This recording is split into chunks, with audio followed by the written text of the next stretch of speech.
दोस्तों नमस्कार। Armenia Azerbaijan विवाद नामक विषय पर आप सभी का स्वागत है। पिछले महीने आर्मेनिया और अज़रबैजान के बीच युद्ध विराम की घोषणा के बावजूद हुए संघर्ष में कई सैकड़ों लोग मारे गए और इसमें अनेकों सैनिक भी शामिल थे।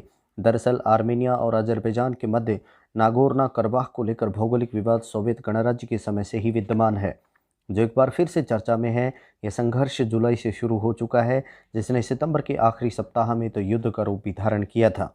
आज पूरी दुनिया जहां कोविड संकट से जूझ रही है, वहीं विश्व के अनेक हिस्सों में सीमा विवाद, जातीय संघर्ष एवं हिंसा की घटनाएं इस जैविक संकट के काल में व्यापक रूप से प्रभावी दिखाई देती हैं। आर्मेनिया और अज़रबैजान के मध्य विवादित नागोर्नो कराबाख प्रांत को लेकर जारी हिंसा उपरोक्त संघर्ष का उपयुक्त उदाहरण है।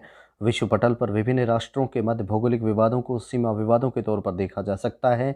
हाल ही के दशकों में बढ़ते सीमा विवादों ने बड़ी संख्या में जान माल के नुकसान के साथ ही करोड़ों लोगों को विस्थापित होने के लिए भी बाध्य किया है। वर्ल्ड माइग्रेशन रिपोर्ट 2020 के अनुसार पूरी दुनिया में सीमा विवाद, आंतरिक संघर्षों एवं हिंसा के कारण तकरीबन 4.5 करोड़ लोग विस्थापित हुए हैं। इसके अतिरिक्त केवल आर्मेनिया और अज़रबैजान विवाद के कारण तकरीबन 72,000 लोगों को विस्थापित होना पड़ा है। ये आंकड़े इस युद्ध की विभीषिका को प्रस्तुत करते हैं।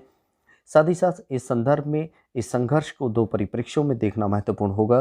पहला आंतरिक व्यवस्था और दूसरा वैश्विक परिप्रेक्ष्य, जिनके आधारों पर इसके प्रभावों को समझा जा सकता है। आर्मेनिया और अज़रबैजान भौगोलिक रूप से काकेशियन क्षेत्र में है, जो सोवियत रूस के विघटन होने के पहले तक उसके प्रभाव क्षेत्र के अंतर्गत आते थे।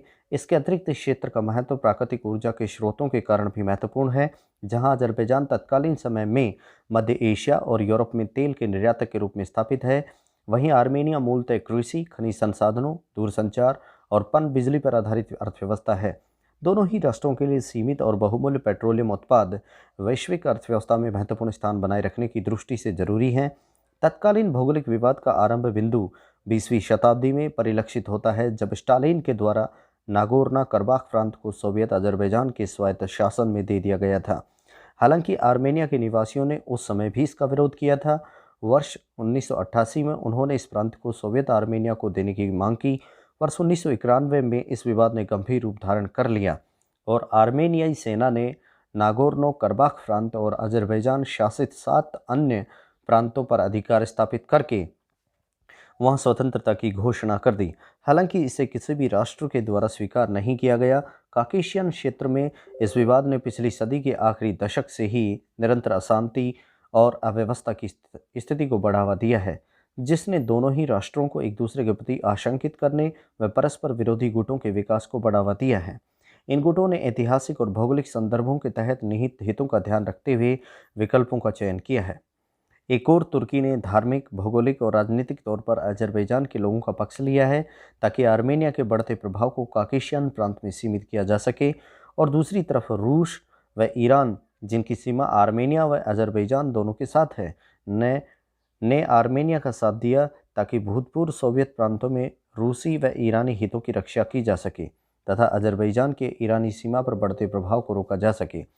चूँकि ईरान की उत्तरी सीमा पर अज़रबैजान का सामाजिक प्रभाव परिलक्षित होता है, लिहाजा वह उसके लिए चिंता का विषय है। इसके अतिरिक्त तुर्की में बसे अज़री तुर्कों की राष्ट्रीय प्रतिबद्धता भी इस समीकरण का एक महत्वपूर्ण पहलू है, जिसने इस ऐतिहासिक क्षेत्रीय विवाद को अंतर्राष्ट्रीय स्वरूप प्रदान किया है। इस प्रतिस्पर्धा में नागोर्नो कराबाख और उससे जुड़े प्रांतों के लोगों के सभी राजनीतिक भौगोलिक निर्णयों में निरपेक्ष रखा गया है। तुर्की के बढ़ते दखल और अज़रबैजान द्वारा सीरियाई विद्रोहियों को आर्मेनिया के विरुद्ध इस्तेमाल के कारण यह स्थिति और गंभीर हो गई है। इस भौगोलिक विवाद के निपटारे हेतु organisation for security and cooperation in Europe के तहत मिन्स्क ग्रुप का गठन 1992 में किया गया, जिससे रूस, अमेरिका और फ्रांस को मध्यस्थ के तौर पर रखा गया। किंतु यह संगठन अपने प्रयासों में सीमित तौर पर ही सफल हो सका है। इस संगठन का कार्य मुख्य रूप से काकेशियन क्षेत्र में स्थिरता लाने का था, लेकिन इसमें शामिल देशों ने अपने राष्ट्रीय हितों को प्राथमिकता देते हुए पक्षपात रहित विवाद निपटारे के लक्ष्य को कहीं पीछे छोड़ दिया।